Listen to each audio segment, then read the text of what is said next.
ভারত তো একটা যুক্তরাষ্ট্রীয় দেশ, তাই না? মানে এখানে কেন্দ্র আছে, আবার বিভিন্ন রাজ্যও আছে, সবারই নিজের নিজের ক্ষমতা। কিন্তু সবথেকে বড় প্রশ্নটা আসে যখন টাকার কথা ওঠে। এই কেন্দ্র আর রাজ্যের মধ্যে টাকার ভাগাভাগিটা ঠিকঠাক করা, এটাই কিন্তু সবচেয়ে বড় চ্যালেঞ্জ। তো চলুন, আজ আমরা সেই সংস্থাটার কথাই বলবো যারা এই কঠিন কাজটা করে। একবার ভেবে দেখুন তো, আমরা যে এত ট্যাক্স দিই তার বেশিরভাগটাই কিন্তু জমা হয় সেন্ট্রাল গভর্নমেন্ট বা কেন্দ্রের কোষাগারে। অথচ দেখুন, আমাদের চারপাশের রাস্তাঘাট, স্কুল, হাসপাতাল এগুলো তো তৈরি করে রাজ্য সরকারগুলো। তাহলে ওদের হাতে টাকা আসে কোথা থেকে? এই যে একটা বিশাল টাকার লেনদেন, এই হিসেবটা মেলে কি করে?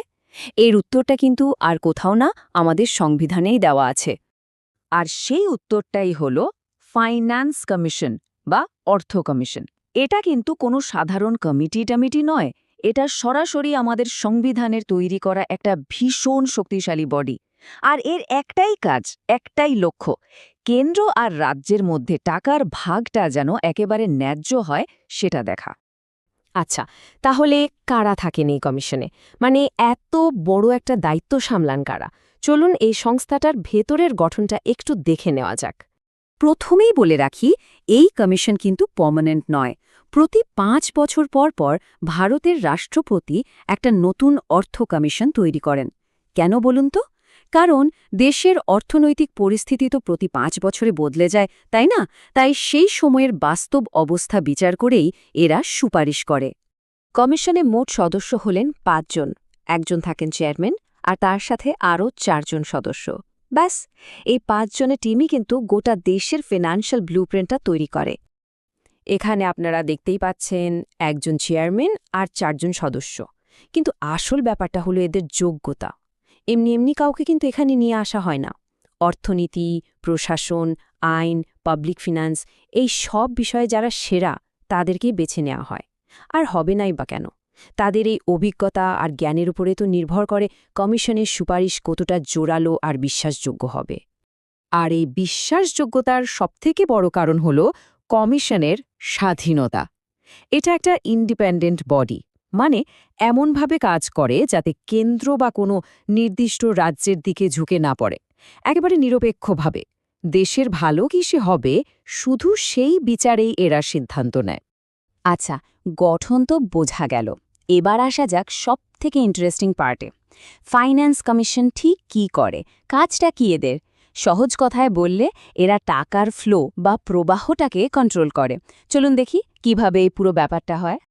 ধরুন, কেন্দ্র সরকার সারা দেশ থেকে যে বিশাল অঙ্কের ট্যাক্স তোলে, সেটা যেন একটা বড়সড় পুল। এই পুলে সব টাকা এসে জমা হচ্ছে। অর্থ কমিশনের প্রথম আর প্রধান কাজ হল এই পুল থেকে কোন রাজ্য কতটা টাকা পাবে তার একটা সুপারিশ তৈরি করা, মানে রাজ্যগুলোর ন্যায্য ভাগটা ঠিক করে দেওয়া।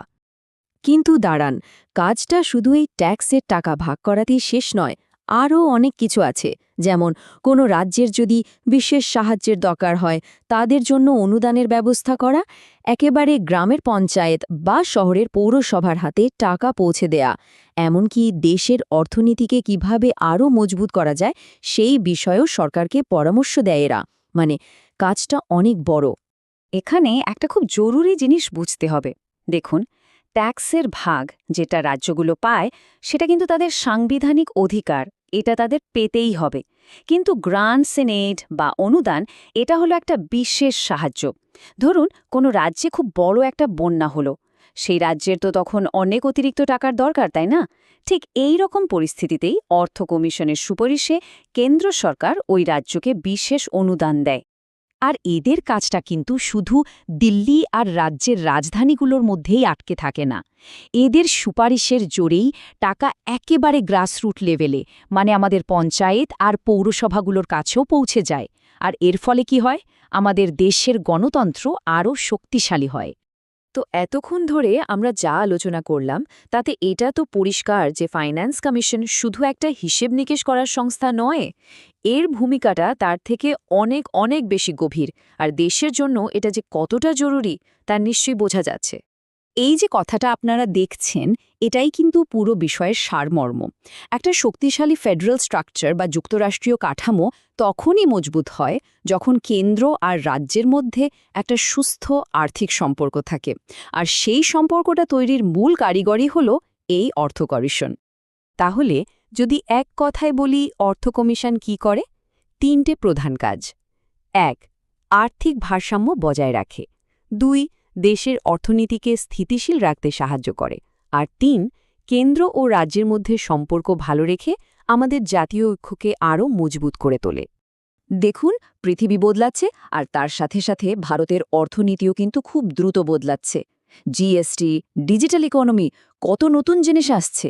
তো এই বদলের সঙ্গে তাল মেলাতে গিয়ে ভবিষ্যতের ফিন্যান্স কমিশনগুলোকে কিন্তু আরও অনেক নতুন আর জটিল চ্যালেঞ্জের মুখোমুখি হতে হবে।